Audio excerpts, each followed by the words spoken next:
মক্কার এক সম্ভ্রান্ত কুরাইশ যুবক, নাম আবুল আস ইবনে বারি, সম্পর্কে ছিলেন রাসূলুল্লাহ সাল্লাল্লাহু আলাইহি সাল্লামের মেয়ের জামাই।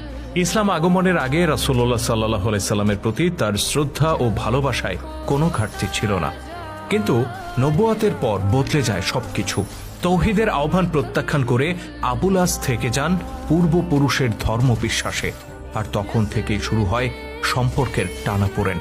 শুরু থেকেই ইসলামের বিরুদ্ধে নিজের অবস্থান স্পষ্ট করেন আবুল আস।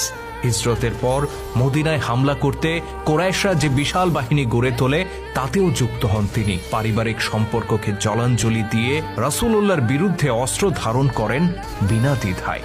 একদিন ঘটনাচক্রে মুসলিমদের হাতে বন্দী হন আবুল আস। মদিনায় কিছুদিন কাটে তার বন্দী জীবন। শেষ পর্যন্ত তিনি মুক্তি পান এবং মক্কায় ফিরে আসেন। আর ঠিক তখনই ঘটে এক অবিশ্বাস্য ঘটনা। গোটা মক্কার মানুষকে হতবাক করে দিয়ে আবুল আস নিজেকে মুসলিম হিসেবে ঘোষণা করেন। তিনি বলেন, আজ থেকে আমি নবী মুহাম্মদ সাল্লাল্লাহু আলাইহি সাল্লামের অনুসারী। কিন্তু কেন? ইসলামের প্রতি এত ঘৃণা যার, সেই মানুষটি হঠাৎ কি কারণে নিজেকে মুসলিম ঘোষণা করলেন?